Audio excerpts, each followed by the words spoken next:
the series lives up to what happened in game number 1, this is going to be a series to remember, because that one was just simply insane. I mean, look, it may not have been the highest quality League of Legends, but it was an absolute banger entirely. Like, everything working out incredibly well. And the fact that we ended up with, you know, back and forth with PSG Talon getting early control off of Junja, the Jarvan banned away immediately, Loud coming into this one, and then having Loud coming back, PSG Talon having their the return to form as well. It was absolutely spectacular to see. So, we're going to have to see exactly what the game plan is coming into this. Kai'Sa not going to be banned away this time. We're kind of getting a bit of a mix-up as PSG Talon takes the red side. Xayah, gone. Kai'Sa, probably not first pickable, I don't think, in the current state, but we'll have to see exactly what the plan is. Renekton could be a potential pick here. And still kind of surprised to see, like, Talia and that were, like, higher priority over things like the... I mean, personally, I just think Orianna's so busted. Yeah, Orianna, incredible. I'm like debating in my head whether Kai'Sa is first pickable at this stage, because, I mean, to be honest, I really like this just because Maple's been so good on the Nico. I think it increases in priority for this series.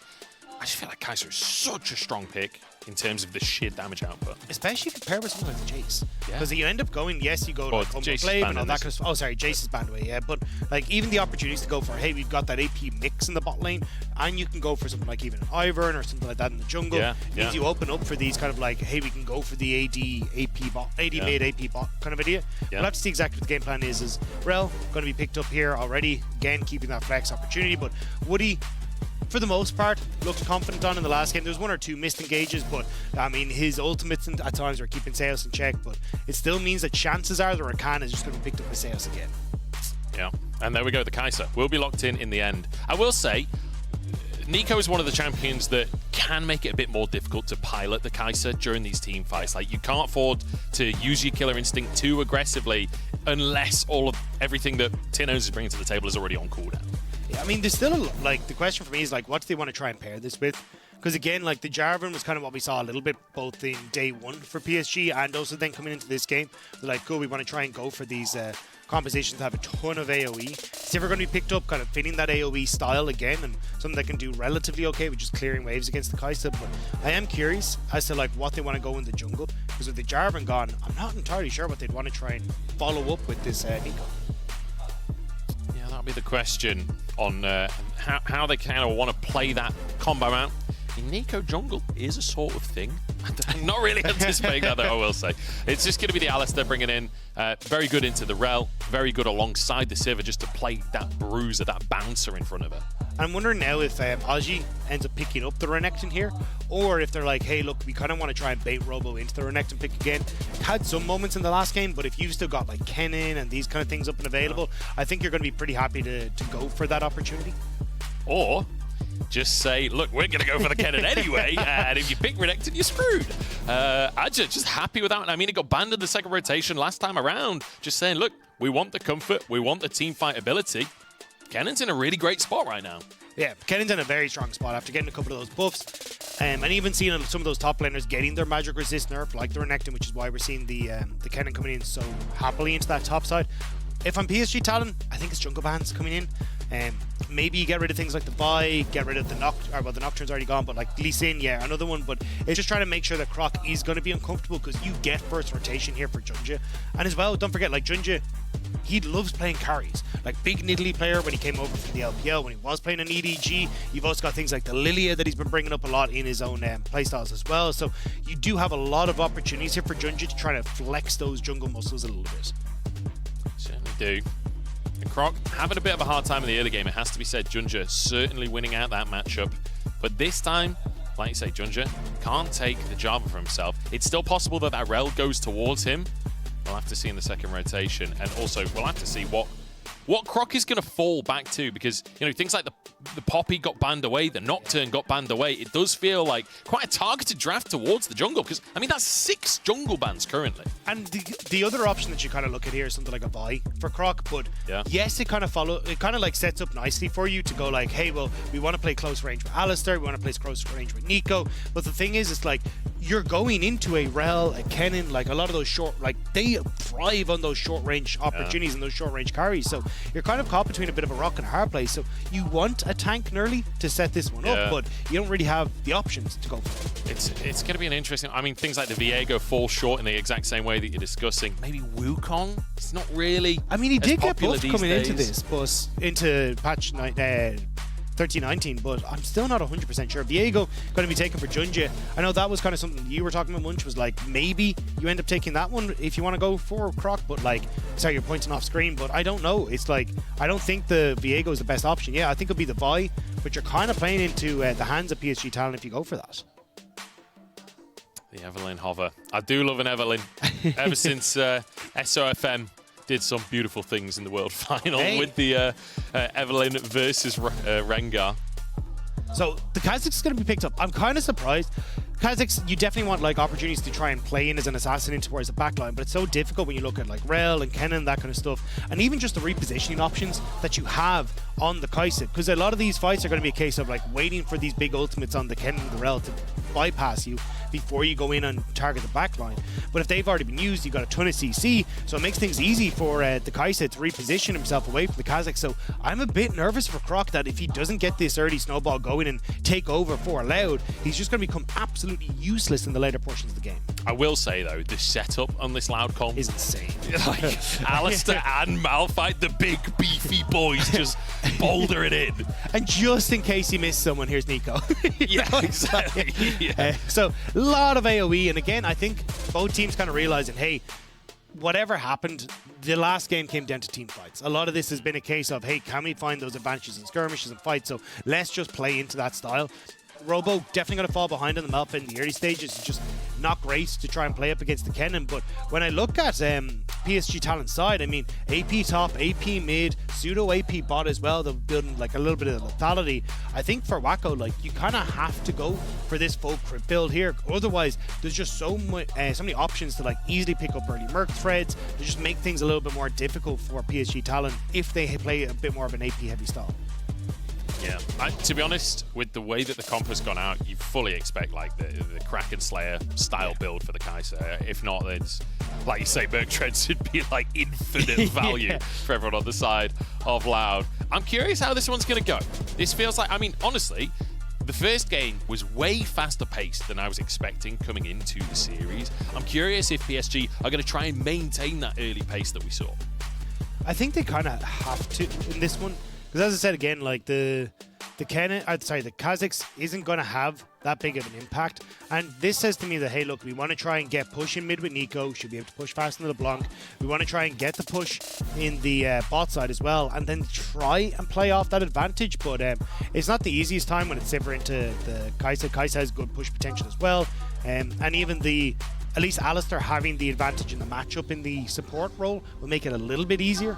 But definitely this is going to be a case of, can Croc get into Junja's face and kind of right the wrongs we saw in the last game, or is Croc just going to be phased out into a non-threat because of the way the composition operates on the opposite side from that? Does feel like we're going to have to be looking at those junglers in this one, and especially with the sheer number of jungle bans, they've had to do a little bit of experimentation in bringing the Crockett in. You guys can do a bit of experimentation at home if you connect your League of Legends account with Prime Gaming to grab that Heimerdinger emote. But we'll have to see how this early game's going to go down, Dagda. I'm loving the matchup, though. Like, all things considered, draft aside now, like, Kha'Zix versus Viego, that's just a banger. Definitely is. And again, I mean, you got first strike here coming through for Croc. Like, this is I need to get in the face of Junja and try and make things happen. And I think this is Croc versus Antino saying, we want to win out in the mid jungle. But already you can see PSG going, look, we're going to start to come in here, see what vision we can get down. And may spot some people in the brush here. Just gonna face check in here. Sales could actually be in trouble. It's a good knockup, but big damage coming down. The auto followed, the ignite is ticking, but I don't think it's quite enough. Seos walks out just about with his life. Seos a little bit late on the knockup. So usually with the Alistair, you can just pulverize immediately, and Woody then gets knocked up in the air and doesn't get the crash down himself. But Seos a little bit late means that he actually gets connected with the CC coming through from Woody, and now has to go back to base. A minute 45 on the clock. He's going to miss the entirety of this first wave. Rook can't walk up because he doesn't know where the Viego is. So immediately, this bot lane for PSG Talon off to an early lead. Phenomenal start, honestly, and off of the back of a late invade as well. Really good stuff from PSG. Junja not looking to slow things down just yet. Gets a bit of bonus damage onto Tinones in the mid lane as he moves up towards his own top side to make sure Croc can't go for the invade. It's really smart pathing. So Junja's like, right, I'll take my top side, which means that then there's no way for Croc to try and cross map it. I've also got push for Wacko and Woody guaranteed. You can see the slow push Wacko and Woody are going for. So I can take top side, move back into my own bottom side, pick that one up as well. And if I end up running into Croc, well, I've got Wacko and Woody to help me. So smart opportunities here from Junja to just try and keep Croc down. And again, this was the matchup that we said has to be going in Loud's favor, but it's already off to a poor start. Yeah, it's a tough one. And even for Croc, like, you want to get out on the map, right? You've got no camps to farm, so you want to try and get out on the map somewhere, but, like, where do you go? Robo already getting absolutely annihilated by Adza. You can't really find a way into mid against the LeBlanc. And if you go towards the bottom side, there were 2 red wards there for PSG still in that jungle. There's one of them's timed out now, one's still on the chickens. Felt very, very difficult. Good start here from Junja, who, I mean, we talked before. He literally made Croc change his solo queue ID after the last time these guys met at MSI, and the matchup is feeling similar so far. Yeah, I mean, at this stage, Junja is complete control. You can even see he's moving up here. Robo taking too much damage, and this time around, Junja. I mean, it happened in game number 1. It's happening again. First blood taken by Adja. And I mean, it's bad to worse in the top lane. 7 CS versus 19, and so many dying to the tower. He'll still be able to TP back in and pick up a little bit of the CS, especially the second wave comes through, but I want to keep your eyes on the bot lane.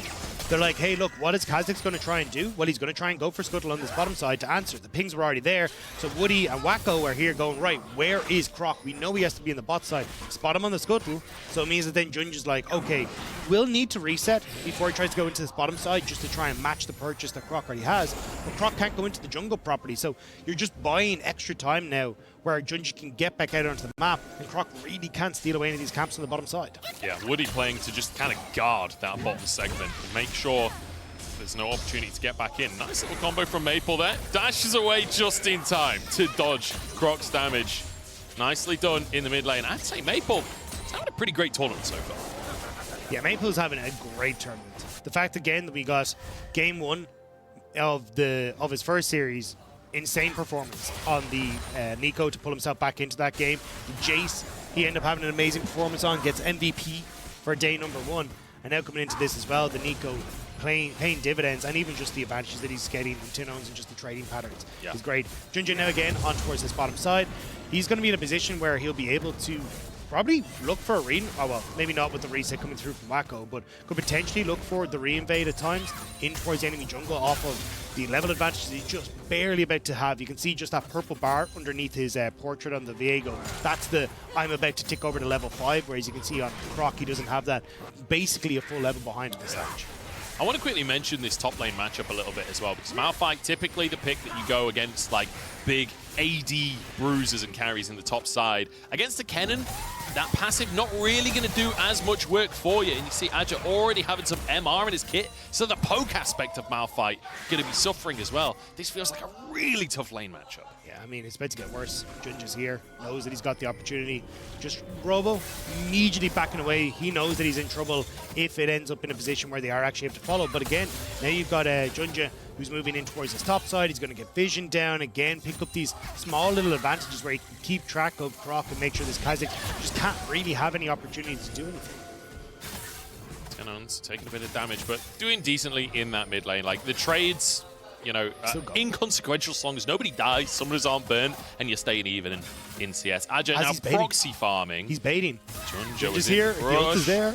I wasn't sure if he was going to try and flash for that one, but look how much CS is just dying to the tower. He's on over double Robo's CS at this point. And Junja happy to sacrifice his own CS for a moment because like, he's already way up. Problem is you're losing heavily on bot side though. Loud getting a big crash here. PSG realized that there isn't a Kha'Zix in the area, so they will be able to pick up the majority of this wave, but still losses on that bot side. Dragon should go across. Maple trying to respond, but you just need to back away from this, Maple. Yeah, this is a little dangerous. Does have his ultimate. The Mimic getting him out to safety. Does seem to be sort of half committal to the fight here. You can see Junja was moving over as well, but felt a little dangerous to be playing with. It's investing a huge amount to keep this Malphite down, but for PSG Talon, but I don't know if it's going to really pay off. Like we saw in their first series, PSG got these early leads for Aja on the cannon, but they weren't really able to play as effectively around Aja and being that setup and that tool to play through these advantages.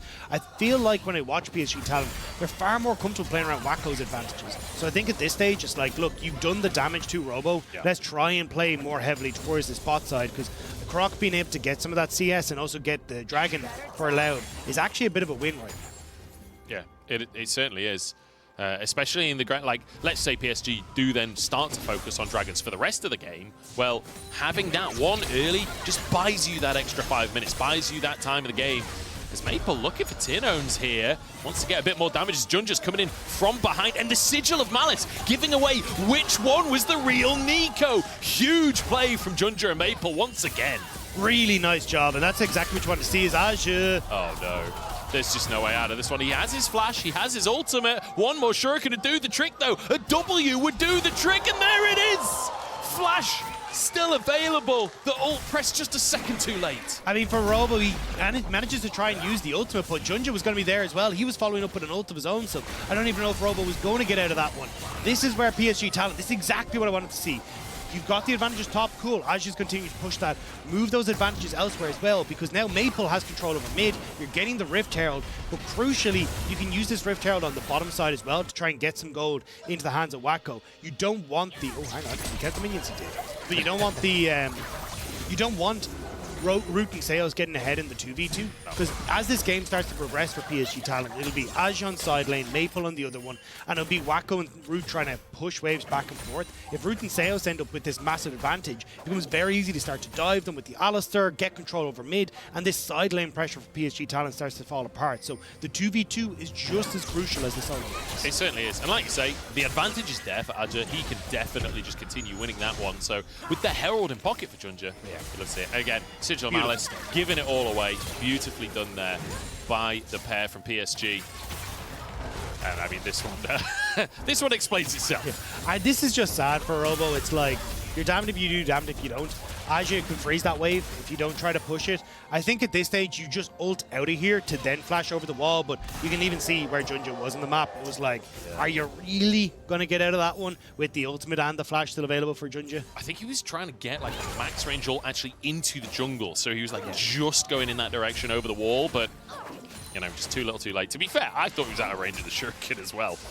But unfortunate for him, falls behind, and you know, after such a great game number one as well. But now, like we said before, Junja, Herald in pocket. You'd love to see that focus down for Wacko and Woody. Get them ahead, get them out of this laning phase, get that Kai'Sa to the tank shredding machine that AD Kai'Sa is. Yeah, and even at the moment, they're just trying to see if they can limit the opportunities for Loud to at least continue onto this bottom side of the map and play off the one lane state they have. You got a Wacko freezing one creep. He's only just taking it there in front of his tower to be like, cool. But now look at where the wave is. It's Wacko is safe. He can't really be shoved underneath his tower. You got protection as Woody starts to come back out, even with Junja in position. And I feel like they're kind of setting up a bit of a slow push here to see if they can make a play now, as you can look at where Sivir is overextended and Junja and Woody on the way. Junja's moving in. That's a great ward. Just out of range of the control ward there in the river. But Junja now seen on a control ward anyway, so the other ward didn't. It was inconsequential, but still, nice little tag. I will say, it actually got them out of the harm's way. Like, if Junja's already in that position, Root and Sayas haven't backed off, true, yeah. They're going to be in a lot of trouble. So it did end up paying dividends for them in the end. You can see both AD carries now going to reset, but that will open up Woody, who's already starting to move in towards his mid lane. He got a bit of an early reset for the Dragon that's in 40. Wasn't sure if he was going to try and make a play into Tinones, but will just reset instead. Croc getting a bit cheeky with it. We said we wanted some creativity here. He was forced onto this Kha'Zix pick by the just sheer amount of jungle bans in the draft. As the Herald just goes in the mid lane instead. They decide they can't make it happen in the bottom lane, but Aja playing this super safe. Croc realizes he can't stay here forever. Has to just back away. Well, for Croc, I think it's worth just continue to invest in that top side. I would have preferred if he cleared his camps, then went to try to go for that play on top end, because you can't really contest Dragon right now. I mean, Aja has TP in. Look at all the different warriors that are littered in towards the backline here as well on the mini-map. Like, you got several of them all over the backline. And you're going to be in a position where, in that bottom side jungle, where Aja, happy with Flash, to just go in towards one of those and immediately get in onto Loud, regardless of what direction they try to contest this Dragon from. The nice thing for Loud in reference to Vision is the Umbral Glaive's been finished for Croc, so he can contest Vision somewhat. Nice little Q onto Woody there. Some gold from his first strike as stun headed towards Seos. But Root just trying to fight for Prio, trying to use those Sivir abilities to clear the wave as fast as physically possible and get his team into the river. But it's like Woody and Junja trying to just play bouncer here, trying to disallow entry. Woody flies across the play here as Wacko dives into the backline, but Seos is so tanky, Junja has to retreat, and Tinones finds an ultimate onto Maple, but he's gone too deep, he's taken down, and Adja in the meantime finishes off Seos. Suddenly Robo and Root are found alone as Croc falls. Wacko played that fight fantastically. PSG Talon, they managed to back away, reset the fight long enough for Aji to come in, and immediately Loud are taken out. Robo's out taking a hit from Maple. I love how aggressive Maple is on this LeBlanc. No respect given whatsoever. He's had a few years playing. Yeah, just what a casual, team, several years. But I mean, really nice stuff from PSG Talon. Again, this is kind of what we're talking about. This is why I wasn't the biggest fan of the Kazakhs as we start to come in, because you cop it in the replay here. So you get a great engage from Seos. Wacko completely separated. Croc turns onto Wacko and was like, oh yeah, I'm going for the squishy 80 carry. Where'd he go? Wacko completely on the opposite side of the fight, and that's the CC setup we're talking about. Junja just barely managing to escape, and because Loud had all been forced forward onto that fight, Ashley's got a brilliant TP spot. And again, this was already pre-set up. All these wards that we talked about were already there, but now Seos is on top side. Maple does get stunned. There's the Tangle Bobs as well. Do they have the damage to finish him off, though? Distortion surely available. Mimic on cooldown, but Maple still gets out with his life. He's just so damn slippery. He had just TP to the top side though, so at least you will be able to get a bit of damage on towards his top side. Turret plate's about to fall in 15 seconds, so you won't get another plate. Although actually, LeBlanc's sticking around. I wasn't sure how much Loud wanted to invest onto this top side, but I think at this stage, like, this is where from Loud, you kind of need to hard force every small opportunity you have. Like, get your chip damage on the tower, because your team fights aren't going to continue to go your way. And trying to control these side lanes is going to become more and more difficult if you can't have Seos roam like that. It's becoming difficult, it has to be said, for Loud. I mean, it's a 5,000 gold lead. The silver lining is, A, it's a Cloud Soul, and B, they managed to get that first Drake. That's kind of brutal to look at, I'm not going to lie. Our MasterCard lane economy snapshot is... I think that's the first time where I've seen all 5 lanes in one color. Yeah. Things could definitely be going better for Loud. And again, this isn't like the last hurrah for Loud. This is a case of, hey, you get your position in the qualification match as the first seed from Group A, but even if they lose here, they will still have another opportunity. It's just trying to avoid like the top seed from Group B would have been a nice opportunity for them, and they will still have to play against the winner of matches later as Azu. He's 2 levels up right now. Robo just has no hope of a dream of contesting. He's got his mythic and a half item and boots against pretty much just Merc Treads and a Kindle gem. Aside of Robo, that 1v1 is not pretty at this stage. Tinone's being chased out at the top side as well. It feels like across the board, everything looking fantastic for PSG. And, you know, headed towards, if this game continues the way it's going, headed towards our second set of Worlds Qualification Series. This one actually qualifying for the main stage of Worlds. Oh, good flash from Aja there. Just barely able to escape away from Robo. But I like the plays from Loud. They're like, hey, look, we know Junja's going to be on this top side. He's going to be Rift Herald. We need to start making plays. We need to find opportunities to get picks and, like, get something back for ourselves. But with Aja having flash there, that's not quite working out. 3 kills onto the cannon. Now you got Junja's looking for Tino on the top side. Top Blossom going to be used defensively here. Junja knows he can't dive that one, but I love the way that Junja does this. He was doing this right at the very start of the game where it's like, look, Maple just needs to crash this wave. I'm just going to kind of all in you so you're forced away. There's no way you can contest this. And just put the solo lanes behind. He's doing it to Tinones. He was doing it to Robo earlier. It's just great play. And it's just off the back of, hey, I'm about to reset anyway. So it doesn't matter how much damage you deal to me. I'm going to go heal up. So as you say, you get to crash that wave. Now you get a nice back timer for Maple as well. He's uncontested on that push. And again, you're going to have, well, someone has to go and push out top side. Well, Aja has full control of her bot side. Am I going to bloody Rift Herald? So I'm just going to pop that down in mid lane. We can all collapse if we want to. And if enough members of Loud don't show up, or we're just going to be able to take this fight with Aja and everyone coming in tow. So again, this is PSG Talon just playing the game out nice and easy. Yeah. And with a Viego, with a Morel as well, you're not going to be shy when it comes to diving. If they get out of position, oh no, the chain still lands after the flash. Robo gets underneath the tower with that ultimate available. PSG realize that no matter how far ahead you are, you don't necessarily want to dive there. Merc thread value is still a thing here to a certain extent for PSG Talon. So you can see there, Robo not being CC'd as long, thanks to the tenacity, means he's able to step away. Junja going to be able to hop out. But again, you get control over bot side. Aja's just pushed in top. I'd love to see Aja actually come down river here to threaten the mid lane, because you can see for PSG Talon, they're trying to get control over this jungle to spot out where Loud are so they can try and take this mid lane tower. See if they can get that set up. Get the Herald down, use the, I was going to say the purple worm. It's not the purple worm, it's the purple turtle? Purple turtle. It's going to be slapped down in the mid lane. Is it a turtle? Probably not. It's more of a crab, I guess. Lobster? I don't know. It's more of a failure at the moment. Yeah, it's sort of a flopster at this point, as their eye is popped. And it will not get the charge. A little overzealous there from Junja. That's the value of Alistair right there.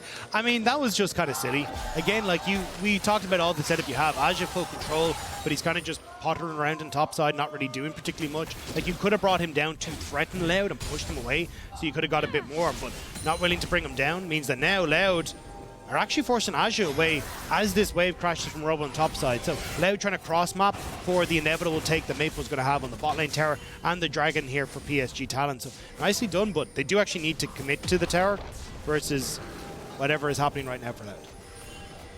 Yeah, not really hitting the tower, just going to be proxying some waves. And trying to deny some CS, trying to close the gap in CS between the two top laners. Good to see Croc at least managing to get some help for Robo there, trying to get him a little bit back into the game. Once you get like one item on Malphite, you're pretty much full build at that stage. Yeah, so that'll help him get towards that stage. Sales is going to spot Junja. He'll be able to walk away though. Jumps into the mist and slides out to safety. Yeah, still though, like, I think there's opportunities for Loud to push their advantages more. And I don't mean like advantages in, like, they are clearly behind, but it's like, if you see PSG Talon going for a cross map on bot side, commit for the tower. Like, Aja's not really going to be able to take it. If he walks up, you have a Malphite ultimate that immediately sends him to the Shadow Realm. So try and make that happen. But they're trying to play too heavily for the pick versus the actual objective that could just guarantee them gold. Maple is in a really odd... Oh, no. Aja doesn't even need to flash. Robo obviously thought he was still recalling. Great reactions from Aja. Dodges away from the ultimate. Tough game on the Malphite here. And I thought Maple was in trouble because, you know, you had Croc and Robo above him, the rest of the team below him. But they obviously didn't have vision of where Maple was. I think if they'd gone for a collapse on Maple, that could have been so much more positive. And this game is already getting completely out of control. Yeah. Allowed a 7,000 gold lead coming through for PSG Talon. Aja's massive. You're looking at a Wacko who's about to pick up his second item as well. Yes, the Rift Tower does make it a little bit easier for them to hold on to mid tower, but that's not going to last long as Aja... I think, yeah, he's just going to ult this, right? Pop Blossom comes on out. Tinones has the flash as well. Ult for ult there. As now, Croc finds an opportunity to jump in, but doesn't have the damage to finish. Oh, Root with a good spell shield there. Protects his jungler. Maple hunting on the sides, but I don't think he'll find anyone. I think that was the most alert cow I've ever seen as well. Sales just like, where the hell is this Maple coming from? There is a LeBlanc in the area, and there's a very low bug, but able to back away from that one. But again, you can see the desperation. Croc launching himself in because they want to hold on to this mid lane tower, but it's so difficult. Just the minions alone and one auto from Junja going to take that one down. And now you're losing control of your bot side jungle. You're going to lose already control of your top side. You can see already how hard that is for Loud to hold on to any sort of vision on that top end of the map. And it's just going to continue to push forward here. Yeah, Aja having a fantastic game for himself. 3-0-2. The damage out from the cannon. I mean, throughout the laning, his damage numbers are probably the highest in the game just because, you know, he's laning against the Malphite. You just get to poke endlessly. But when it comes to those team fights, the throughput he will get. 2 items finished off here. Actually going for a full defensive item in the Banshees as well. Upgrading the tier 2 he bought earlier on. As Robo might have stepped too far forward here. Croc in the area as well, but Robo dodges the chains. He'll be okay. Still though, as you pushing on bot side, you got control over mid. PSG are just setting up their vision around this Baron, and they have a ton of Baron. Well, I say that. Wacko has a ton of Baron damage. Maple, not so much, and you don't really have a tank for PSG Talon. So the opportunities, oh, hang on, for them to...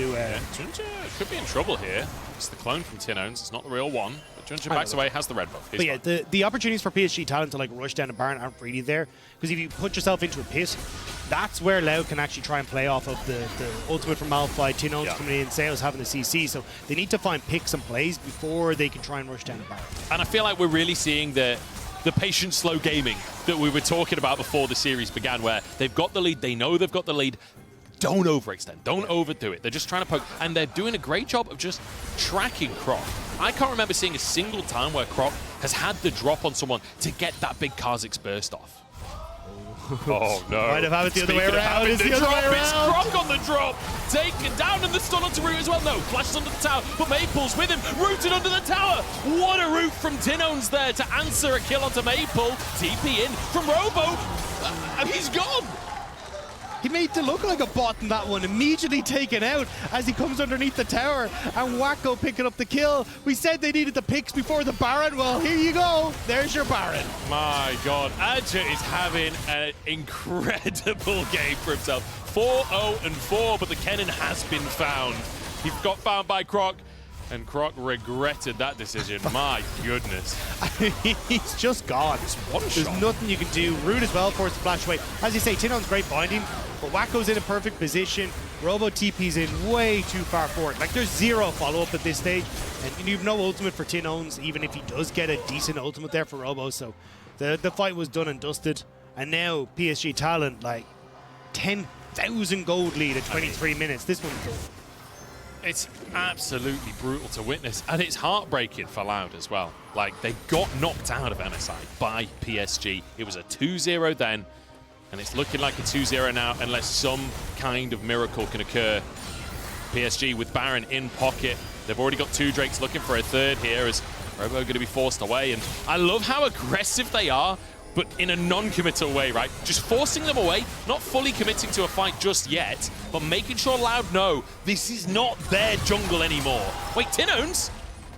Whew, I didn't even realize it was a minion, but PSG did.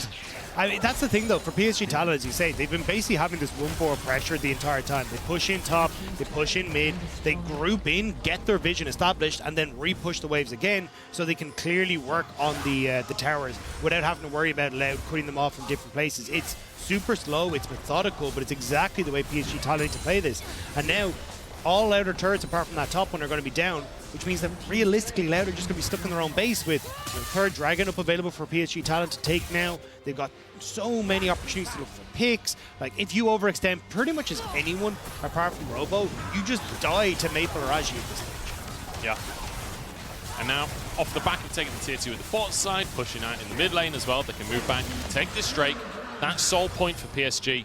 And, you know, this kind of game kind of reminds you that, you know, Junja, he was the sub on that EDG roster that won the World Championship. Corgi was the assistant coach at the time, now head coach of this team. Seos, he'll get a headbutt on the blue buff, but Wacko, just following him over. The W goes wide. Seos gets out with his life. I mean, I think Seos pretty happy that the blue buff tanked some of those voids he missiles, because that was not going to be a pretty one if he ended up getting tanked by all that. But again, this is what you're talking about, right? PSG Talon, the pedigree that they have in this roster, they know how to close out games when they get leads. Now, we have seen some shakiness from them. They're going to be put down to nerves, going to be put down to some other stuff maybe when you look at them coming into it. But this is kind of the PSG Talon that a lot of people expect to see coming into World Play-ins, and why they were the favourite to get out of Group A. You know, one thing I really want to see, Dagda, you know, you see the Nico interaction where they send the clone and it recalls and they get vision for ages. I want to see someone send the clone the wrong direction, run forwards, recall, and get a big pop blossom like this one from Tinone's. That's a pick onto Woody. Loud showing that they're not out of this one just yet, or are they? Maple jumps in and answers in kind. Immediately, he's just wagging the finger. No, no, no, no. That's not how this one's going to go down. Gets the kill back, but still Loud. They do shut down the pressure on the top side. They get to hold on to that outer turret, and it was just a little bit of over-aggression coming through from PSG, not checking exactly where Tinone's was going to be. So nicely done here, and we get to see it just not counting the minions. They don't cop it. Wacko does manage to get caught, but it's Woody who ends up paying the price as well. Wacko manages to get himself out with the cleanse, but Maple instantly gets back over, answers it. Seos, everything was on cooldown. They'd already used it in the previous play, so Maple saw that window of opportunity and punished immediately. See big damage coming out from Root actually as well, not just from Tinones. Yeah, Root is getting to a point where he is incredibly strong, but again, the problem is actually trying to play these team fights out. Like when Aju's on top of you, Maple's threatening you, Woody's there as well. It's a very similar story to what we actually saw from Root in the last game, where he's in a good spot. It's just being in a position to deal that damage is going to be very, very difficult, especially when I don't really think PSG Talon are going to take a lot of team fights. It's going to be more a case of what we're seeing at the moment, right? Maple push in on top, Aju threaten bot side, have Wacko push in mid, and just make it as different spots. Woody, are you overextended again? Seos trying to get forward, but Junja gets out with his life. And you can see on the minimap, Aju is sneaking further and further forwards. He wants a pick when someone tries to rotate through the bottom side, but Junja, forget rotations, he just wants a 1v1 with Robo right now, but Malphite's hard to get onto. Wacko caught out alone. Oh, the killer instinct over the wall though. And now Aju jumps into everyone. The slicing Maelstrom doing exactly that. Tinones with a good root, but it's over for Loud. That might just be the straw that breaks the camel's back, or the Alistair's back in this situation. PSG Talon. They're showing that they've got claws. And they managed to get the turnaround kill. The cow, the trader, brings it back as that dive underneath the tower for Junja. They're just waiting on waves to crack up in the base. They won't finish the game here. 20 seconds until everyone's up will be a bit much, but they can get the top tower, they can get mid inhibitor, and maybe even crack open the top side of the map, or top inhibitor, but no, it looks like they're just going to go for reset. Baron in 45 seconds, and just look to play off that mid super minion wave to look for the Baron, but I mean, this was a great opportunity, but again, what we were talking about, Wacko, the opportunity to reposition with Killer Instinct. And as you look at the setup, even with Croc trying to hop out, he goes down. Wacko's able to make his way back in. And then the follow-up from Maple here, the CC down Sales. And watch Junja, he gets the kill, gets the pick, and immediately flash combo over the wall to pick off Tino. He's like, I've played Aarons before. This ain't my first game on Alistair. Watch this combo. Dive first straight rodeo. on in. I will say as well, it's got to be brutal for Loud when you see that opportunity. But like, the Killer Instinct circle is not that big. They just happen to be stood a little bit too close to the wall for Wacko to get out. And Root used everything to try and be a part of that play. He'd already used all of his cooldowns, so then no way out when Aju jumps in. Rock getting a bit of damage down. Oh no, they could be in serious trouble. Wacko straight into the backside of the play, and he's going to stopwatch as well. Robo though wants to answer. Wacko turns invisible, gets over to the rest of his team, and actually gets away with it. Wacko living up to his name, because that was crazy. This team's Kai'Sa versus the enemy team's Kai'Sa right now. What a play from Wacko. Assassinates the cow on the backside and then manages to step away. PSG Talon, they know they have control. Baron started as a two-man with Wacko and Junja, while the rest of them are positioning themselves for Dragon Soul as well. What a play from PSG. It feels so good to see PSG firing on all cylinders like this as well, because they came in as a favorite for play-ins. Like, I don't think anyone's under any illusions there. But it's good to see that, like, really come into form. It's good to see them live up to that expectations, because quite often you get disappointed with that kind of expectation. Look, Loud struggling with the walls once again. Sales not able to get over it. Then you've got the setup here from Wacko, like the assassination immediately. Sorry, onto the Kazakhs on the back line. Sales actually does the Judge and Aji off on the side. And here then as well, the invisibility working massively there, so you can't really get the follow-up on the rest of the play. I mean, like, living for all AD carries right here. Wacko assassinating Kha'Zix. Like, all of the solo queue carries out there that have been killed 1,000 times by Kha'Zix on the last few patches are praising Wacko right now. Revenge for all of us. Yeah, I think they're kind of happy to see a 0-4 Kha'Zix, but I know that Loud, a lot of the Brazilian fans are not going to be. Again, they will end up going up the, being put down into the losers bracket, which means they will end up facing off against the winner of GAM or 7. Whereas PSG Talon lock themselves that first seed into the qualification match if they can finish this winners. Croc jumps in onto Maple, and do you want to see a magic trick? Because I'm going to make this bug disappear. Maple absolutely one-shotting him. And that is going to open this bot lane inhibitor wide. To be honest, it might just open the game wide. Yeah, it's a bit sad for Croc. I mean, Sigil of Windshield kind of taking the insect out at this stage. PSG pushing in on the bottom side. You got Aji again, completely threatening off on this top side as they'll go in. It's just onto Woody for now. It's a stun onto the two tanks, but Seos is just not tanky enough against the onslaught from Wacko here. That'll be the inhib taken down. That's 2 people dead for another 10 seconds until Croc comes back onto the map. Junja again showing off his Alistair skills under the tower. As Maple's clone goes down. Oh, wait, was that the real Maple? No, it was the Ricochet actually ended up taking him out on the back line as he went back. So now a little bit more of an even one. Root, what can you do? He's trying his damnedest. Wacko, big combo, and here comes Adja. Croc invincible for a second, but Wacko is still untouched. 1v1 of the AD carries on the fountain here as Wacko finishes off the support. Croc in trouble, but Wacko doesn't have the damage and he stepped on the fountain. Root has a chance here, but it doesn't matter! Quadra kill for Wacko! The man is insane! And PSG one step closer to the Swiss. Wacko says it's